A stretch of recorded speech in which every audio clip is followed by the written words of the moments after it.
I think Gordon Brown's very attractive. Am I wrong to say that? I've always had a bit of a thing for large sacks of shit. You're going to love this then.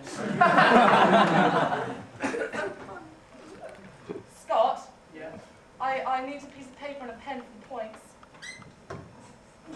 The points are... Okay, give me a piece of paper. I'll see. You'll understand. Right. Okay, yes, you were right. This is the story concerning Jeremy Clarkson's controversial and yet surprisingly accurate description of Gordon Brown whilst at a press conference in Australia. This brings us swiftly on to round 2, otherwise known as the storyteller. As we know, the media is all about telling stories. So tonight we are going to put our team's storytelling skills to the test. I'm going to give the panellists a series of words of which they will need to include within their story. Failure to include the word seamlessly within the story will result in a failure. Okay, Jane, you're on first. Okay, the origins of the Edinburgh tattoo is that people in Scotland used to be brilliant party girls. And they needed to find exactly, well, you know, we've got these guards, and and they mostly like being covered in yogurt. And the reason the tattoo links with the yogurt is that what happens is sometimes their instruments get kind of sort of stuck because there's a lot of spit that comes out of their mouth, especially with the bagpipes. So what they do is they have a supply of yogurt, like it here, sometimes also in their neighbour's supply of yogurt. It warms it up as well, makes it easier to get it out of there and then into their bagpipes, so that it makes it all smooth. And it's a very rich sound with the with the yogurt. I'm really... now, the carrot. Now, this is something that generally isn't used, only if they're a little bit bored, things get a bit dull. So they have some little stools around, and the carrots are placed like this. Well, probably not as big as this, probably more that size.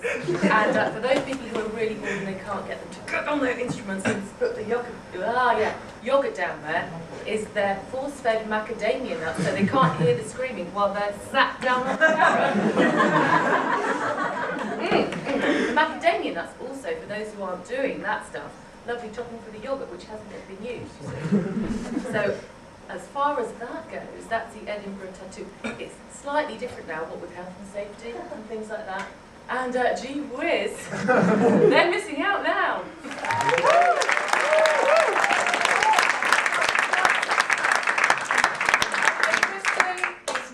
Next.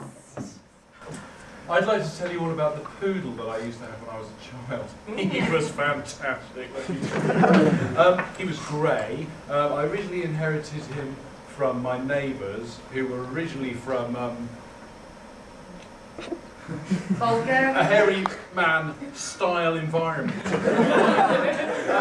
They modelled the poodle's hair on the hairy man, so they gave it a perm. They got the hairy man's tail. They got his chest, and they got the poodle's chest, and they shaved a little bit of it just to prove that they could. I don't know, they were crazy looking to this. And then, you won't believe it, they used to tuck into noodles. Who does that? Anyway, they used to tuck into these noodles whilst with the poodle. Does it rhyme with noodle? I don't know. They couldn't think what to have for lunch. You know, didn't have a toilet, so what do you do? Use a chamber pot. And then built a snowman.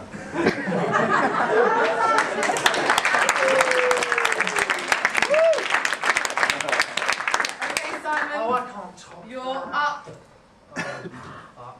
In Lisbon, which is a beautiful little capital city of a country called Portugal, there was a girl called Barry who had a friend that was an eagle. And Barry and the eagle used to go on flying trips to Victor over the way, and they used to have tea and croissants, and they had a pube up the nostrils. It's an old Portuguese mating ritual where the pubic hair is inserted into the nostril of the male before intercourse. And then they had a nice range punch, which was a bit like a donkey punch, but from the other side. And then after that, when they cleaned up all the mess, and they put it all in some refuse sacks, and they put it by the chalk farm, and they went round to the farm a few weeks later and it had gone, and someone had stolen all their medical rubbish. And I'm in The Matrix, which is a very bad film made by some people I've had no idea about, where they take pills and they imagine things, and Keanu Reeves is a rather poor actor. But Barry doesn't watch this film, he doesn't think it's particularly amusing, or its subsequent sequels or animated series, or any part of the Magic franchise. Very bad. And do we hear anything more from these people or any subsequent films they've made? No, we don't, because do you know why? They have absolutely no talent whatsoever. Okay.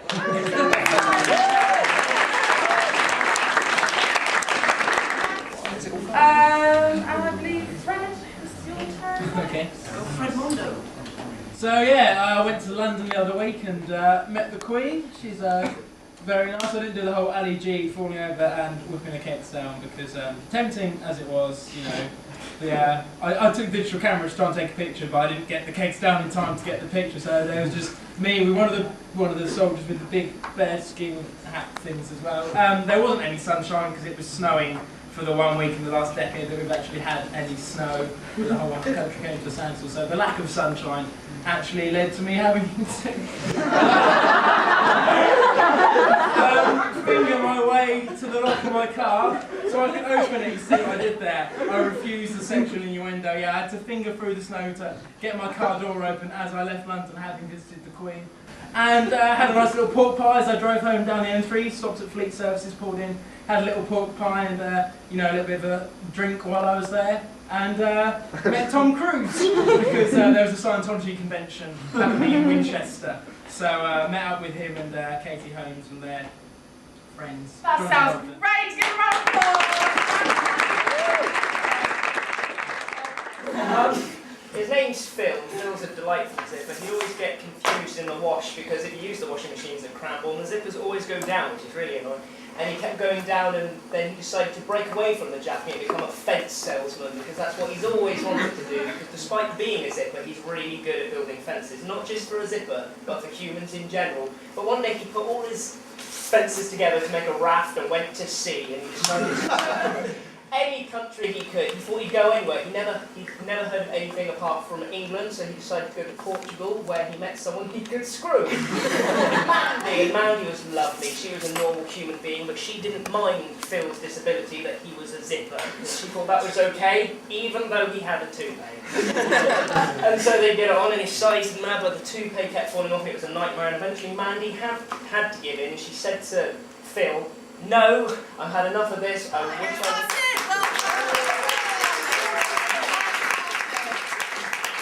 That was brilliant. What was the paragraph that came up on the end? I just got, what was that? Scott? The Wizard of Oz? What was it? What does the curtain say? Nothing. It's Nothing. But at the end of that round, Simon and Co have 2,100 points, and the Pale Riders have 2,200 points.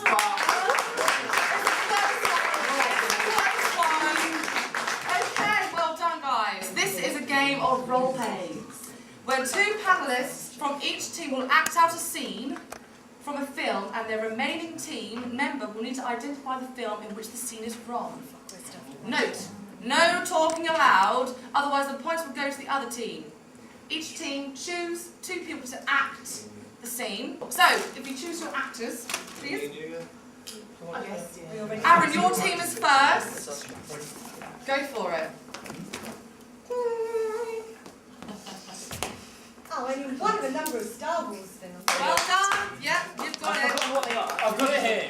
It's broken. Folks, it's here. Oh, that was right.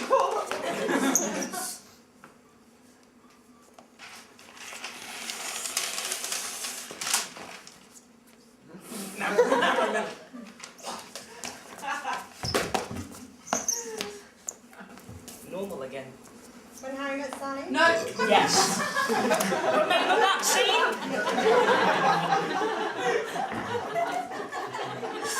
Are you taking my first answer?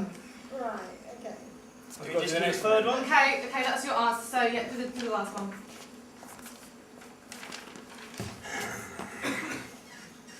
Psycho. Well done! That's really good. Yeah, go on, finish it.